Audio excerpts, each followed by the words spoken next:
Okay. According to some estimates, bribery and corruption cost the global economy somewhere between $1 and $2 trillion a year. Wow. Not only is it a drain on economies, as you can imagine, but it can be, let's say, a door-shutting event for companies unable to prevent rogue acts from destroying their company's reputation.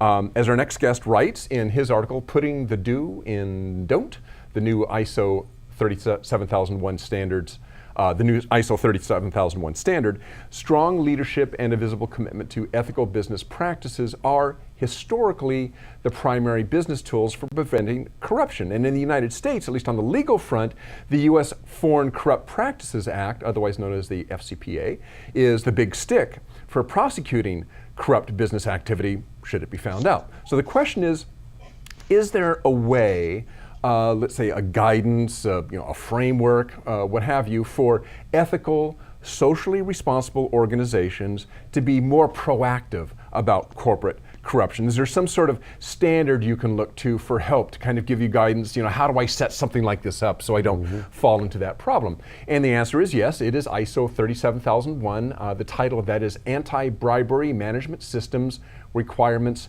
with Guidance for Use. And here to tell us a bit about it is Todd Begerow, Eastern Territory Manager for DNV GL Business Assurance. Hi, Todd. Hey, hello everyone. How are you? Nice to see you. Good. How you doing? Hey, Todd. Okay, so let's talk about bribery just a little bit, just kind of set the tone here. I think most of us, when we hear about bribery and such, at least I do, I think in terms of third world countries. I mean, you talk about, if you're going to do anything in parts of the Middle East, it's all done with bribe, or in Africa, so we think in those terms. So in the U.S. or for U.S. companies, is bribery really that big a problem? Yeah, it really is.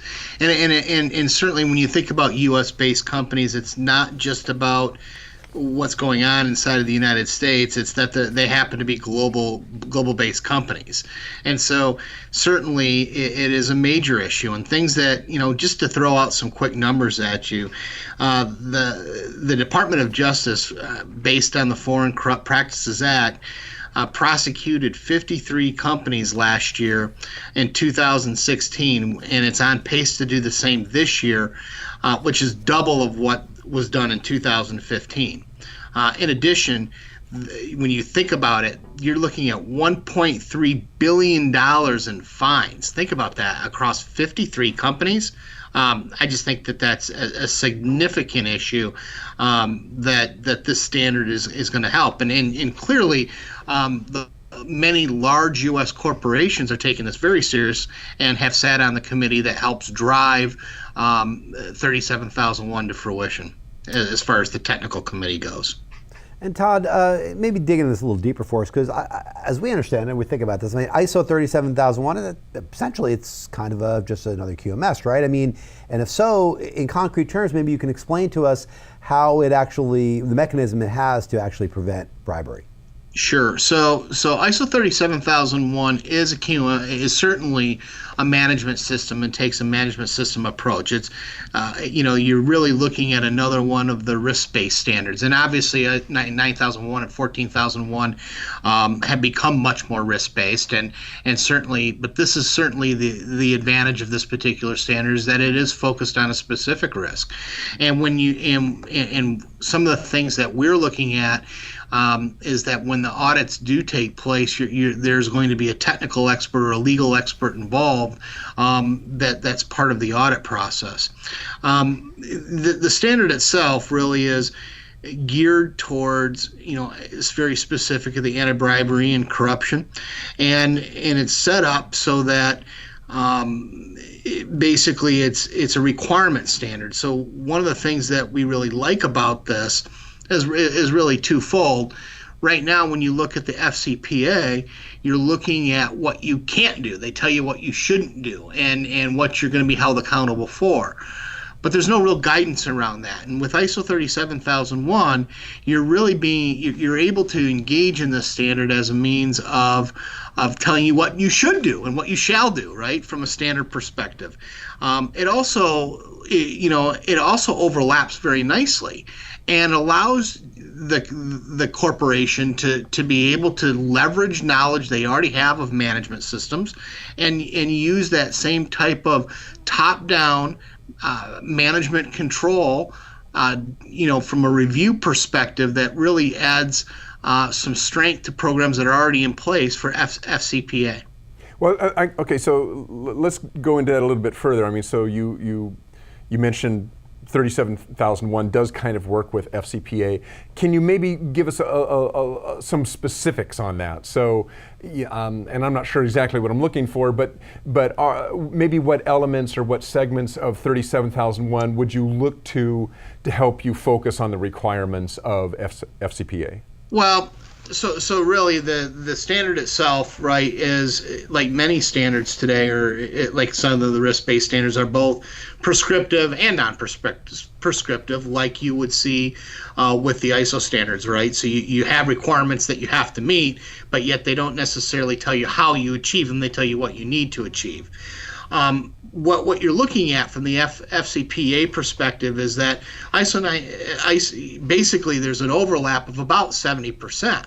So you're really getting the teeth or the crux of what needs to be accomplished through the federal act, but yet now you're adding the control of the management system control, the fact that you have proper management review over the system that really isn't necessarily covered by the FCPA. You're actually being able to operate from a management system perspective. And again, one of the things that I really like about this is the fact that you can leverage the knowledge that your companies already have of management systems and incorporate that into that process. Okay, great. This is just kind of a teaser for what you're going to hear about on a webinar that we have coming up on this very topic. It's going to be here with Todd, also Worth McMurray of Government and Compliance Initiatives LLC, and Judd Hesselroth, Director of the Office of Legal Compliance at Microsoft. The three of them will be presenting the webinar, What is ISO 37001 and what are its benefits? That is Thursday, August 10th at noon Eastern, 9 a.m. Pacific. Note that's slightly different time for this particular webinar. That's noon Eastern, 9 a.m. Pacific. There is a link to register in the DNV article on this topic, which you can see right there underneath the player. Keep an eye also in your email inbox. We're sending out invites to that webinar right now. So Todd, thanks for joining us.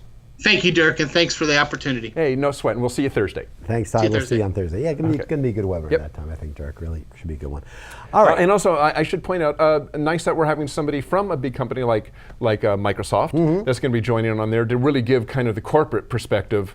So actually, think about it, just further plug for this, you've got the registrar involved, that's going to be Todd. You've got what I believe is a consultant involved, that's from that compliance company, and you have an actual company, Microsoft, involved in this webinar. So should be a lot of very well-rounded information. Yeah, good information. A lot of you have registered for it already, so jump in there and register now. It should be a good one. Yep.